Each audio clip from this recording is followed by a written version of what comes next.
नमस्कार। आज मैं कंज्यूमर डिस्प्यूट एक्ट के संदर्भ में आपके साथ जो चर्चा करूंगा उपभोक्ता संरक्षण परिषद यानी कि कंज्यूमर प्रोटेक्शन काउंसिल्स के संदर्भ में।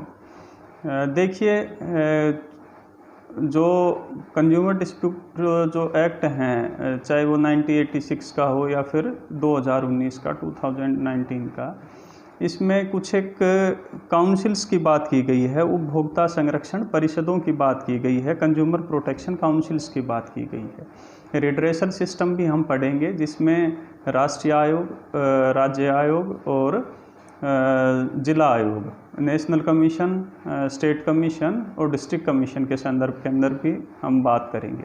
और एक तीसरी जो अथॉरिटी है जिसका गठन 2019 के एक्ट में किया गया है, वो है CCPA यानी कि सेंट्रल कंज्यूमर प्रोटेक्शन अथॉरिटी। तो जो प्राधिकरण है उसका जो गठन है वो 2019 में पहली बार किया गया है। इंट्रोड्यूस ही ये 2019 से किया गया है, लेकिन 1986 में और जो 2019 का जो एक्ट है, इन दोनों के अंदर कुछ एक प्रोटेक्शन काउंसिल्स की बात की गई है और इसके ऊपर कई बार शॉर्ट नोट और छोटे क्वेश्चन पूछे जाते हैं।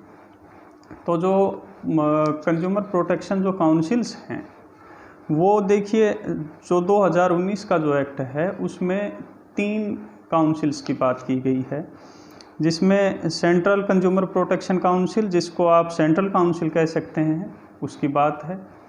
फिर स्टेट काउंसिल की बात है और फिर डिस्ट्रिक्ट काउंसिल की बात है। जबकि जो 1986 का जो एक्ट था उसमें 2 तरह की संरक्षण परिषदों की बात की गई थी। नेशनल काउंसिल की बात की गई थी यानी कि सेंट्रल काउंसिल की, और स्टेट काउंसिल की। डिस्ट्रिक्ट काउंसिल का उसमें जिक्र नहीं था, लेकिन 2019 का जो एक्ट है उसमें डिस्ट्रिक्ट काउंसिल का भी जिक्र किया गया है। अब हम इसको थोड़ा सा विस्तार से देखते हैं कि ये आखिर हैं क्या। तो देखिए, बेसिकली जो उपभोक्ता संरक्षण जो परिषदें हैं, जो प्रोटेक्शन जो काउंसिल्स हैं, ये एडवाइजरी काउंसिल होती हैं। ये इनका काम है सलाह देना, सलाहकारी अधिकारिता होती है इनके पास।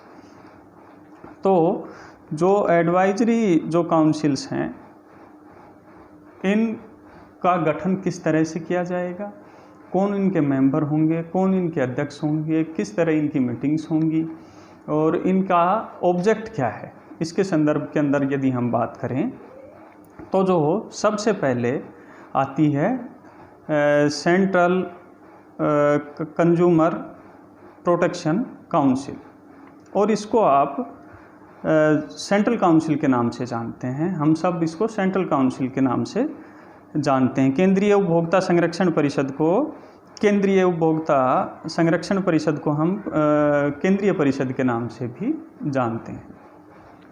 इसका ये एक एडवाइजरी काउंसिल होगी यानी कि सलाहकार परिषद होगी, और इसमें कौन लोग मेंबर होंगे यदि हम उनकी बात करें तो जो मिनिस्टर इंचार्ज यानी कि जो भार साधक मंत्री होगा उपभोक्ता मामलों का, कंज्यूमर अफेयर्स का जो मिनिस्टर इंचार्ज होगा, वो इसका अध्यक्ष होगा, वो इसका प्रेसिडेंट होगा सेंट्रल काउंसिल का। ठीक है। इसके बाद इतने ऑफिशियल और नॉन ऑफिशियल जो मेंबर होंगे वो डिसाइड करेगी केंद्र सरकार कि भाई कितने ऑफिशियल यानी कि कितने शासकीय और कितने गैर शासकीय सदस्य इसके अंदर शामिल होंगे। एक अध्यक्ष होगा और कितने ऑफिशियल नॉन ऑफिशियल मेंबर होंगे। Who will decide? Central government will decide. अब इसका जो प्रोसीजर है वो मीटिंग्स का, वो क्या होगा। यदि हम प्रोसीजर की बात करें, उससे पहले यदि हम 86 के एक्ट की बात करें, 1986 के एक्ट की बात करें, तो उसमें कितने ऑफिशियल नॉन ऑफिशियल मेंबर होंगे उसके संदर्भ के अंदर भी कुछ एक बातें की गई थी। और ये बातें की गई थी जो उपभोक्ता संरक्षण अधिनियम का जो रूल 3 था 87 में, जिसको इंट्रोड्यूस किया गया था, उसके तहत, और उसमें 150 मेंबर्स को सेंट्रल काउंसिल में शामिल किया गया था। जो 2019 का एक्ट है उसमें इस तरह की अभी तक कोई बात नहीं की गई है कि कितने होंगे। इसमें तो सिंपली इतना कहा गया है कि भाई जो मिनिस्टर इंचार्ज होगा कंज्यूमर अफेयर्स का वो अध्यक्ष होगा, और इतने ऑफिशियल और नॉन ऑफिशियल शासकीय और गैर शासकीय सदस्य होंगे जो कि केंद्र सरकार डिसाइड करेगी। 87 में डिसाइड किया गया था कितने होंगे, 150 होंगे, जिसमें उन्होंने कहा था कि भाई जो राज्य मंत्री या जो उप मंत्री होगा कंज्यूमर अफेयर्स का वो इसका वाइस प्रेसिडेंट होगा। फिर इसके साथ कहा गया था कि जो स्टेट्स के जो कंज्यूमर अफेयर्स के मंत्री होंगे वो इसके मेंबर होंगे। फिर इसमें कहा गया था कि लोकसभा के 5 मेंबर इसमें आएंगे, राज्यसभा के 3 मेंबर इसमें आएंगे। तो इस तरह से इसमें 150 जो सदस्य थे उनकी बात की गई थी 1986 के एक्ट में, और जो 2019 का एक्ट है उसके अंदर इस तरह की कोई बात नहीं की गई है। 86 के एक्ट के अंदर भी जो अध्यक्ष था वो मिनिस्टर इंचार्ज ही था, और इसमें भी जो अध्यक्ष है वो मिनिस्टर इंचार्ज जो कंज्यूमर अफेयर्स का है वो ही माना गया है। यदि हम इसके प्रोसीजर ऑफ मीटिंग की बात करें तो इसकी साल में, वर्ष में एक मीटिंग ज़रूर होगी, निश्चित रूप से होगी। और कहाँ होगी, किस स्थान पे होगी, किस समय पे होगी, ये डिसाइड कौन करेगा, हु विल डिसाइड? ये जो अध्यक्ष होगा इस सेंट्रल काउंसिल का, यानी कि मंत्री, केंद्रीय मंत्री जो उपभोक्ता मामलों के होंगे वो डिसाइड करेंगे कि किस स्थान पे और कब सेंट्रल काउंसिल की मीटिंग होनी है। वर्ष में कम से कम एक मीटिंग होनी ज़रूरी रहेगी। कि इसमें लिखा है कि such time and place as the chairperson may think fit for the purpose, कि भाई जो चेयरपर्सन है वो उसको जो जगह और जो समय उसको जो ठीक लगे उसके ऊपर वो उस स्थान के ऊपर अपने जो सेंट्रल काउंसिल है उसकी मीटिंग करेंगे। इसी तरह से यदि हम इसके ऑब्जेक्ट की बात करें तो जैसा कि मैंने कहा कि ये एक सलाहकारी परिषद होती है और इसका काम होता है एडवाइस देना। और एडवाइस किस संदर्भ के लिए, किस संदर्भ के अंदर सलाह देगी, किस संदर्भ के अंदर ये सलाह देगी, तो ये सलाह देगी on promotion and protection of consumer rights under this act, कि भाई जो कंज्यूमर यानी कि उपभोक्ता के अधिकारों के संवर्धन और संरक्षण के ऊपर, उपभोक्ता अधिकारों के संवर्धन, उपभोक्ता के अधिकारों का संरक्षण किस तरह से किया जाए, उसको प्रोटेक्ट किस तरह किया जाए और उसको प्रमोट किस तरह किया जाए, उसका संवर्धन किस तरह से किया जाए, इस चीज़ के ऊपर, इन बिंदुओं के ऊपर ये सलाह देगी।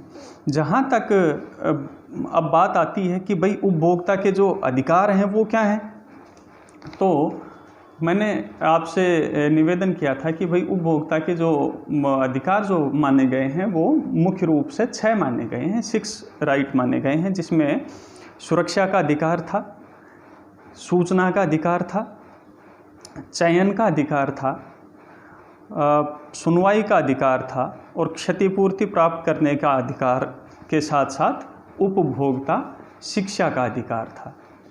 यानी कि सुरक्षा का, सूचना का, चयन का, सुनवाई का, क्षतिपूर्ति प्राप्त करने का और शिक्षा का अधिकार। यदि हम 2019 के एक्ट की बात करें तो इसमें थोड़ा सा उसको थोरोली बताया गया है। जैसे प्रतिस्पर्धात्मक मूल्यों पे वस्तुओं और सेवाओं की उपलब्धता सुनिश्चित हो, यानी कि availability of goods and services on competitive prices, monopoly ना हो। इसी तरह से क्वांटिटी, क्वालिटी, स्टैंडर्ड, प्राइस, इसके संदर्भ के अंदर आपके समक्ष जानकारी होनी चाहिए कि भाई किसी भी वस्तु और सेवा की गुणवत्ता क्या है, शुद्धता क्या है, मात्रा क्या है, उसके मानक क्या हैं, उसके स्टैंडर्ड क्या हैं। इसी तरह से ऐसी वस्तुओं और सेवाओं की मार्केटिंग के विरुद्ध सुरक्षा होनी चाहिए, सुरक्षा का अधिकार होना चाहिए जो कि जीवन के प्रति या संपत्ति के लिए जोखिम कारक हैं, रिस्की हैं फॉर लाइफ और फॉर प्रॉपर्टी। इसी तरह से ये था कि डिमांडिंग या claiming damages for unfair practices, कि भाई अनफेयर यदि कोई प्रैक्टिसेस हैं तो उसके संदर्भ के अंदर आप क्लेम कर सकें डैमेजेस को लेके। तो इस तरह से जो उपभोक्ता के जो अधिकार हैं उनको किस तरह से प्रमोट किया जाए, उनको किस तरह से प्रोटेक्ट किया जाए, इसके संदर्भ के अंदर सलाह कौन देगा? सेंट्रल काउंसिल देगी। केंद्रीय स्तर के ऊपर सेंट्रल काउंसिल इस पे सलाह देगी। अब बात करते हैं कि स्टेट कंज्यूमर प्रोटेक्शन काउंसिल, और स्टेट कंज्यूमर प्रोटेक्शन काउंसिल को हम स्टेट काउंसिल के नाम से भी जानते हैं, राज्य परिषद के नाम से भी जानते हैं। इसमें इसका गठन किस तरह से किया जाएगा? यदि हम इसके गठन की बात करें तो ये भी एक एडवाइजरी काउंसिल होगी, और जो राज्य का जो मिनिस्टर ऑफ इंचार्ज होगा वो इसका अध्यक्ष होगा। जैसे कि केंद्र में होता है, ठीक उसी तरह से जो राज्य के उपभोक्ता मामलों के जो भारसाधक अधिकार जो मंत्री होंगे वो इसके अध्यक्ष होंगे। Minister incharge of consumer affairs इसके प्रेसिडेंट होंगे। और सदस्य कौन होंगे? सदस्य वो ही होंगे जैसा कि सेंट्रल काउंसिल में बताया गया था, उतने ऑफिशियल और नॉन ऑफिशियल मेंबर्स जो कि फिट फॉर पर्पस समझे जाएं। कोई संख्या इसमें डिसाइड नहीं की गई है। इसका गठन कौन करेगा? इसमें साफ लिखा गया है कि ईच स्टेट, हर राज्य इसका गठन करेगा। हर राज्य सरकार के ऊपर ये जिम्मेदारी डाली गई है, और इस संदर्भ के अंदर वो एक गजट नोटिफिकेशन जारी करेंगे कि प्रत्येक जो राज्य सरकार है वो गजट नोटिफिकेशन के द्वारा इसका गठन करेगी, जिसके अंदर एक अध्यक्ष होगा और इतने शासकीय सदस्य होंगे जो कि समय समय के ऊपर विहित किए जाएं।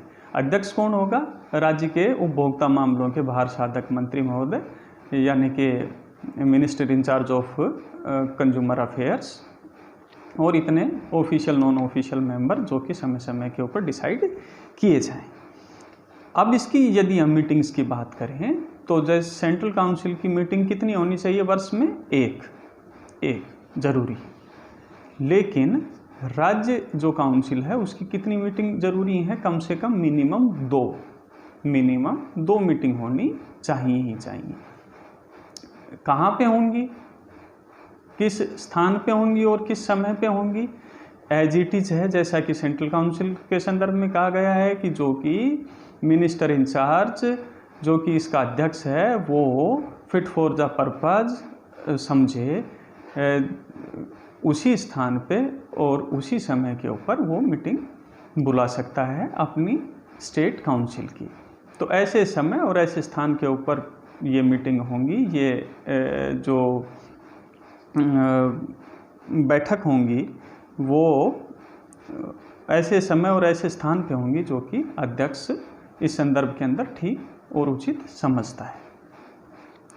इसका उद्देश्य क्या है स्टेट काउंसिल का? तो देखिए, चाहे वो सेंट्रल काउंसिल हो, चाहे वो स्टेट काउंसिल हो और चाहे वो डिस्ट्रिक्ट काउंसिल हो, इनका एक ही उद्देश्य है, to promote and protect the consumer rights under this act. कि ये जो एक्ट है उपभोक्ता संरक्षण जो अधिनियम है उसके अधीन जो उपभोक्ता के अधिकार हैं उनका संरक्षण करना और उनका संवर्धन करना, उनको प्रमोट करना और उनको प्रोटेक्ट करना। उपभोक्ता के अधिकार कितने? 6 अधिकार हैं, जिसमें मैंने आपको अभी बताया है। अब पहली बार जो 2019 का जो एक्ट है उसके अंदर बात की गई है डिस्ट्रिक्ट कंज्यूमर प्रोटेक्शन काउंसिल की। 1986 के एक्ट के अंदर इसकी बात नहीं थी, 2019 के एक्ट में इसकी बात की गई है। तो जो डिस्ट्रिक्ट कंज्यूमर प्रोटेक्शन काउंसिल है वो स्टेट गवर्नमेंट के ऊपर ये ड्यूटी डाली गई है कि to establish for every district, हर एक जिले के लिए जो राज्य सरकार है वो एक डिस्ट्रिक्ट काउंसिल की स्थापना करेगी। इसका अध्यक्ष कौन होगा? इसका अध्यक्ष होगा जिले का कलेक्टर या डीएम, डीसी, जिसको जिस नाम से जिस स्टेट के अंदर जाना जाता है। यानी कि the collector of the district by what ever name called, जिस भी नाम से जिला कलेक्टर को जाना जाए वो इनके अध्यक्ष होंगे।